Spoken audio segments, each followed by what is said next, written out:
Traverser tout un pays à pied et en canoë à 24 ans, est-ce que c'est possible? C'est le jour 1 pour traverser le Sri Lanka à pied de l'extrême nord à l'extrême sud et rien ne s'est passé comme prévu. Pour le contexte, je devais partir au Sri Lanka en février pour le travail, mais avant ça, je voulais me lancer un challenge et surtout éviter le mois de janvier en France. Le but derrière mon défi physique, c'est de récolter des fonds pour une association qui soutient les enfants défavorisés dans le pays, notamment pour l'accès à l'éducation. C'est comme ça que je me suis retrouvé sur cette ligne de départ à 6h du mat après 10 heures de bus de nuit interminable. Les amis, c'est parti, me voilà au point le plus au nord du Sri Lanka, le Sakottai Cape, et à partir de maintenant, je vais commencer à marcher. Et les amis, la mer, je la retrouve dans 820 km, donc j'en profite une dernière fois. Il m'a même pas fallu 200 mètres pour réaliser à quel point les gens sont gentils ici. Ce mec, c'est Seren. Il s'est arrêté en scooter juste pour me souhaiter la bienvenue dans son pays. Ensuite, je suis tombé sur Arun. Il m'a fait tester son cerf-volant. Ici, c'est hyper à la mode. Presque autant que les doudounes sans manches à la Défense un lundi matin. Puis il y a ce mec qui voulait une photo. Bref, en quelques minutes, j'ai vu à quel point les locaux sont accueillants, curieux, souriants. Je me sens tellement bien chez eux et c'est eux qu'il faut remercier. Mais ensuite, je suis tombé sur des agressifs. Ils m'ont même suivi dans la rue. Je parle des chiens errants. Honnêtement, ils sont nombreux et à chaque coin de rue. Heureusement qu'il y a d'autres jolis animaux pour embellir le paysage. Ça fait même pas 3 heures que je marche, regardez juste l'état de mes pieds.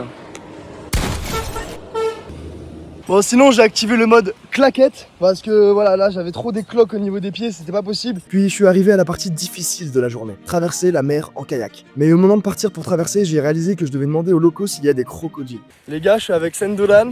There is crocodile or not? No crocodile. No crocodile. Sometime coming. Il m'emmène avec son bateau de l'autre côté de la baie. Les gars, c'est trop des bons au Sri Lanka, il m'emmène en bateau. C'est incroyable. Bref, après ma traversée de la baie, il me fallait un endroit où dormir, alors j'ai improvisé. Du coup, je suis allé voir des gens et ils ont appelé ce mec-là de l'armée et je vais dormir chez le commandant ce soir.